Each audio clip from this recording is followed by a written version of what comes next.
asalaamaaleykum maa ngi tudd Nabou Diaw maay présidente groupe sant yàlla bu Grande Dièze ñun mat nañ 10 personnes CAF bi ay jigéenu Sénégal yoo xam ne ñoo ko yor mais mat nañ fukki personnes daal mais biñ ko yoree ba léegi ñoo ngi sant yàlla bu baax. waaw CAF bi ñi ngi ko créé 2017 mais biñ ko créé tamit waaw daf jàppale nañ ci lu bari daal ndax ñun bu ñu amee problème suñu kër yenn saa yi dañuy toog ba si yàgg sa télévision panne wala mu yàqu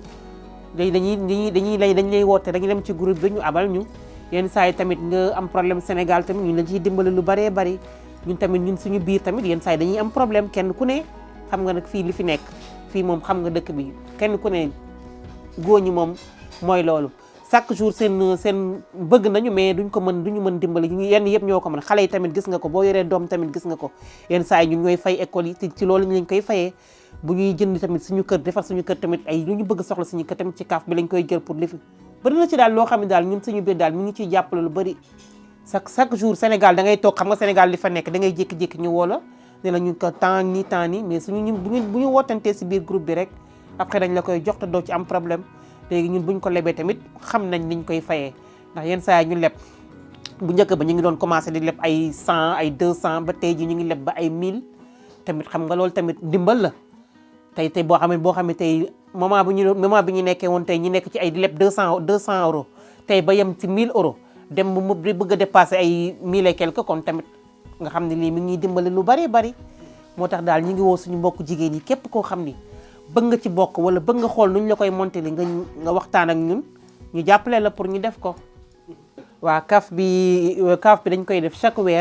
weer bu ne ñu daje après bu ñu dajee léegi ñu cotiser léegi bu ñu cotiser kenn ku ne day cotiser 20 euros léegi bu ñu cotiser 20 euros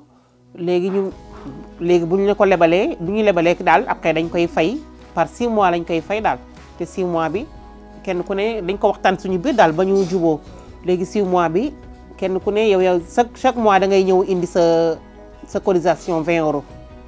ak sa fayu CAF mais mois bu ne lañ koy def nag chaque mois lañ koy def léegi ñun comme ñi am na ñoo xam ne tey jii ay petits commerçants la ñuy def ci biir dañuy jël si CAF bi lépp pour yónnee ko si Afrique pour jënd ci ay bagages indi ko fii am na ñoo xam ne ñi ciy def GP am na ñoo xam ne ñi ngi ciy def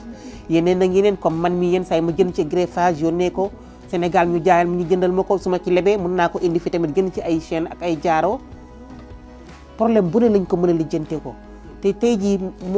man keroog man fan yi passé rek mu am naa fi problème ma ñëw wax leen ko ñu jox ma 800 euros ma yóbbu ñu yónnee ko Sénégal ñu indil ma ko ma commencé jaay keneen ak keneen tamit noonu ñeneen ak ñeneen tamit noonu bëri nañ daal mais